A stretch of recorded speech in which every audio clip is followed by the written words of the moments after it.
Hugsum aðeins þetta. Tökum leikmenn eins og Messi, Glóðis í Perlu, Saka, De Bruyne. Þetta eru allt ótrúlega ólíkir leikmenn, en samt eitthvað eitt sem tengir þá alla saman. Eitthvað sem fer langt út fyrir tæknina. Hvað gæti það eiginlega verið? Og svarið? Jú, það er hugarfarið. Þetta snýst allt virðingu. Ekki bara sem einhverja reglu, heldur sem, nánast sem leynivopun. Þetta nefnilega hugsunarhátturinn sem skilar á milli góðra leikmanna og sannra meistara. Förum þá aðeins yfir grunninn. Þetta eru ekki bara einhverjan upptaldar reglur. Þetta eru í raun siðareglur sem allir bestu leikmenn heims fylgja til þess að ná árangri.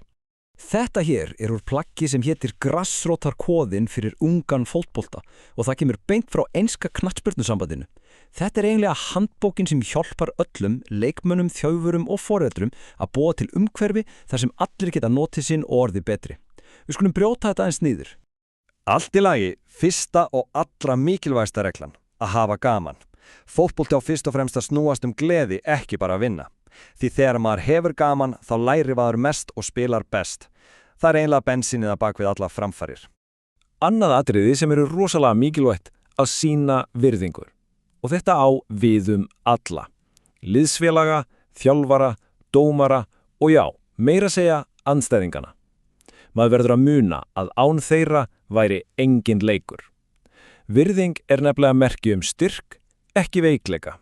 Þriðja atriðið að vera með öllum. Fótbolti fyrir alla, alveg sama hver bakgrunnur eða geta er. Það svo mikilvægt að taka öllum opnum armum og koma fram við alla af vinsemd. Þannig búum við til algjörlega óstoffandi liðsheild. Og að lokum fjórða reglan að vinna saman. Hvetja liðsfélaga sérstaklega þegar þeir gera mistök, vera jákvæður og styðja við bakið á hvor öðrum. Fótbolti liðsíþrótt og saman erum við alltaf sterkari. Allt í lagi, förum nú yfir í eitt af mikilvægustu verkfærunum sem leikmaður getur átt. Hæfileikinn til að halda haus í hita leiksins. Það þetta sem skilur á milli þeirra sem bara bregðast við og þeirra sem í alvöru stjórna. Leikilatriðið hérna að skilja sjálfstjórn ekki veikleiki, þvert á móti. Leikmaður sem lætur ekki pirring eða reiðina á tökum á sér getur einbeitt allri sinni orku í að spila fótbolta. Það gerir manna svo miklu betri leikmanni og hættulegri andstæðingi. En hvernig best að æfa þetta? Sko, hér ótrúlega einföld en áhrifarík aðferð. Stoppljósaðferðin. Rautt. Þegar eitthvað fer úr skeiðis, stoppaðu og viðurkennu tilfinninguna. Ok, ég pirraður. Gult. Takku eitt djúpan andadrátt. Þetta gefur heilanum sekundu til að hugsa skýrt. Grænt. Veldu þér svo strax næsta verkefni. Ég ætla að vinna boltan aftur. Svona einfalt getur þetta verið. Næst skulum við tala mistök. Því allir gera mistök, meira segja bestu leikmenn heims. En það sem skiptir öllu máli hvernig brugðist við þeim. Meistarar líta nefnilega ekki á mistök sem endapunkt, heldur sem upphafspunkt til að verða ennþá betri. Þessi tabla sýnir þetta svo vel. Það svo ótrúlega margt í fótbolta sem við getum ekki stjórnað. Að eyða orku í að pirra sig á því bara tímasón. Það hægri dálkurinn sem skiptir öllu máli. Þar liggur allur mátturinn til að hafa áhrif og verða betri. Aðtvinnumenn nota oft svona lítil brögð. Þeir búa sér til lítið líkamlegt merki til að endurræsa heilan eftir mistök. Maður sér mest oft laga hárið á sér. Fyrir aðra það að klappa lofum. Þetta segir heilanum, þetta búið. Fókus á næsta verkefni. Það sniðugt að finna sitt eigið svona merki.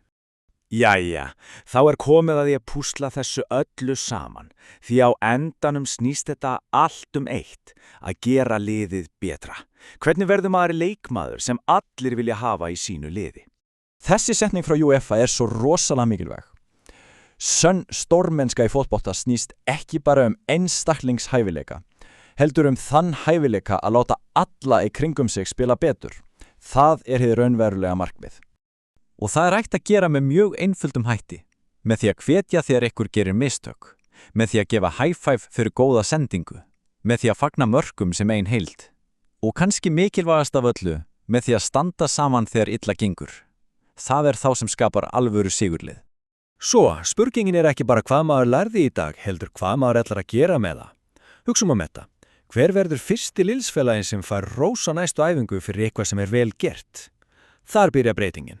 Mundu að hver og einn getur verið leikmaðurinn sem gerir alla í kringum sig betri.